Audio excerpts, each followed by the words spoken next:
જૂનાગઢ વિસાવદર વિધાનસભા પેટા ચૂંટણીના આપ પાર્ટી ઉમેદવાર ગોપાલ ઇટાલિયા દ્વારા પત્રકાર પરિષદનું આયોજન કરવામાં આવ્યું। આગામી 31 તારીખે હું ચૂંટણી ફોર્મ ભરીશ। આ સમયે મારી સાથે અરવિંદ કેજરીવાલ પણ ફોર્મ ભરવા સમયે હાજર રહેશે। ભગવંત માન આતિશી પણ હાજર રહેશે તેમ ગોપાલ ઇટાલિયાએ જણાવ્યું છે। તેમણે વધુમાં જણાવ્યું કે એક તરફ ભાજપનું બળ અને એક તરફ પ્રજાનું બળ છે, ત્યારે ચૂંટણી સત્તાના અહંકારને નાથવા માટેની છે તેમ પણ જણાવ્યું હતું। વધુમાં કહ્યું હતું કે ગોપાલ ઇટાલિયા આયાતી હોવાનું ભૂપત ભાયાણી જણાવી રહ્યા છે।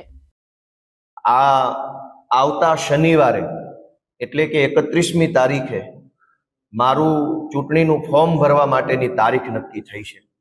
સમગ્ર ગુજરાતભરમાંથી આમ આદમી પાર્ટીના કાર્યકર્તાઓ, શુભચિંતકો અને ગુજરાતની અંદરથી તાનાશાહી દૂર થાય, ભ્રષ્ટાચાર દૂર થાય અને એક સારી સરકાર આવે એવી ઈચ્છા રાખવાવાળા સૌ નાગરિકો ખૂબ ઉત્સાહથી આ પ્રક્રિયામાં ભાગ લેવા માગે છે।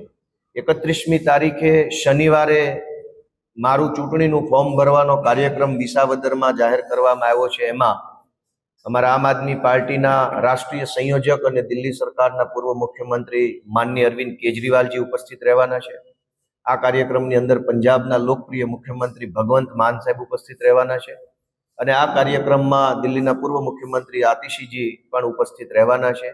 આ સિવાય અમારા ગુજરાતના પ્રભારી ગોપાલરાય સાહેબ, ગુજરાતના સહપ્રભારી ગુલાબસિંહ યાદવ અને દુર્ગેશભાઈ પાઠક સહિત અમારા ઈશુદાનભાઈ, ચૈતરભાઈ વસાવા, મનોજભાઈ સોરઠિયા, ખૂબ મોટી સંખ્યામાં અમારું સમગ્ર નેતાગણ આ ફોર્મ ભરવા માટેની જે રેલી થવાની છે એની અંદર ઉપસ્થિત રહેવાના છે।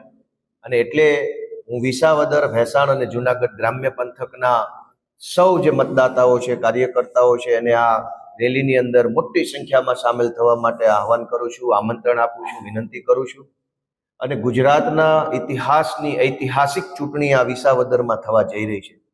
એક તરફ ભાજપનું સત્તાનું, પૈસાનું, પોલીસનું, ગુંડાઓનું બળ છે, એક તરફ આમ આદમીઓનું મનોબળ છે, એક તરફ ખેડૂતો, ખેતમજૂરો, વેપારીઓ, ધંધાદારીઓ, માલધારીઓ, રત્ન કલાકારો, સામાન્ય વર્ગના માણસો ભેગા મળી અને સત્તાની સામે ટક્કર લઈ રહ્યા છે। બીજી બાજુ પૈસા, દારૂ, પોલીસનું બળ છે, ત્યારે આ ચૂંટણી ગોપાલ ઇટાલિયા નહીં પણ વિસાવદર, ભેસાણ, જુનાગઢ ગ્રામ્યની જનતા લડી રહી છે। આ ચૂંટણી એક સામાન્ય માણસ લડી રહ્યો છે।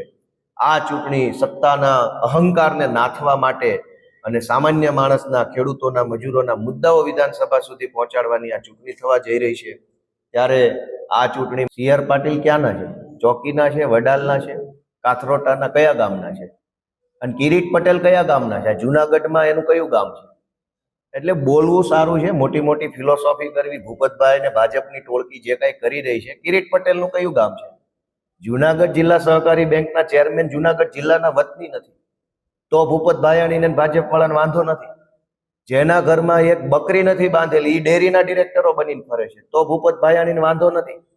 ગોપાલ ઇટાલિયા ખેડૂતો માટે લડે, ઇકોઝોન માટે લડે, સહકારી મંડળીમાં થયેલા કૌભાંડ માટે લડે, ગોપાલ ઇટાલિયા ખેડૂતોને ખાતર મળે એના માટે લડે, ગોપાલ ઇટાલિયા મગફળીના ખરીદી કેન્દ્રોમાં થયેલા ભ્રષ્ટાચારની વિરુદ્ધમાં લડે તો બધાને વાંધો છે। પણ જેના ઘરમાં એક બકરી ન હોય એવા માણસો સાવટ ડેરીના ડિરેક્ટર થઈ જાય તો કોઈને વાંધો નથી। બીજા જિલ્લામાંથી આવીને આ જિલ્લામાં નકલી મંડળીઓ બનાવી અને ચેરમેન બની જાય તો ભૂપત ભાયાણીને વાંધો નથી। પણ ખેડૂત માટે કંઈક સારો અવાજ ઉઠાવવા માટે હું આવ્યો તો બધા બહારથી આવ્યો તો CR પાટીલ કયા ગામના છે? વિસાવદરમાં જન્મ થયો છે એનો? માંડાવડમાં જન્મ થયો? ક્યાં જન્મ થયો છે? મોણપરીના છે? CR પાટીલને ખંભે લઈને ફરવા વાળા ભાજપ વાળા મને બહારનો માણસ કહે છે।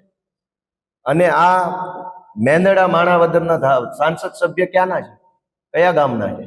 તાલાળાના છે, મેંદડાના છે, માણાવદરના છે, બાંટવાના છે, ક્યાંના છે? સાંસદ સભ્ય બહારના છે તો કોઈ વાંધો નથી। આ જિલ્લાના પૂર્વ પ્રમુખ 10 વર્ષ સુધી બીજા જિલ્લાના માણસ તો કોઈને વાંધો નથી। ગોપાલ ઇટાલિયા ખેડૂતના મુદ્દા ઉઠાવે તો બધાને વાંધો પડે છે। પ્રકાશ દવે સાથે યજ્ઞેશ ભટ્ટ, દિવ્યાંગ ન્યૂઝ, જૂનાગઢ।